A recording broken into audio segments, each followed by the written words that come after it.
தாய் தமிழ் உறவுகளுக்கு வணக்கம். காளியம்மாள் போட்டியிடும் தொகுதி உறுதியானது என்ற தலைப்பில் இந்த காணொளியை காண்கிறோம்.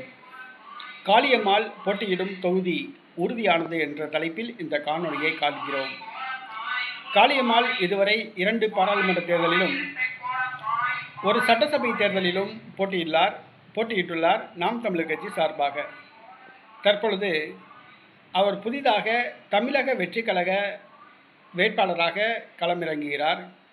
2026ஆம் ஆண்டு நடைபெறவுள்ள தமிழக சட்டப்பேரவை தேர்தலில் தமிழக வெற்றி கழக வேட்பாளராக களமிறங்க திட்டமிட்டுள்ளதாக கூறப்படுகிறது. அவருக்கு வாக்களித்தபடி பூம்புகார் தொகுதி ஒதுக்கப்பட்டுள்ளது. ஆக வருகிற சட்டசபை தேர்தலில் காளியம்மாள் பூம்புகார் தொகுதி வேட்பாளராக போட்டியிடுவார் என்று தமிழக வெற்றி கழக வட்டாரங்கள் தெரிவிக்கின்றன.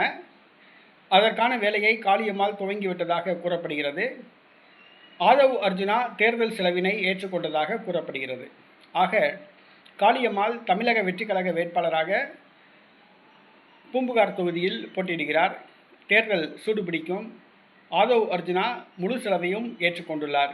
ஆக காளியம்மாள் வெற்றி பெறுவாரா? தமிழக சட்டசபையில் காளியம்மாள் குரல் ஒலிக்குமா என்பதை நாம் பொறுத்திருந்து பார்ப்போம்.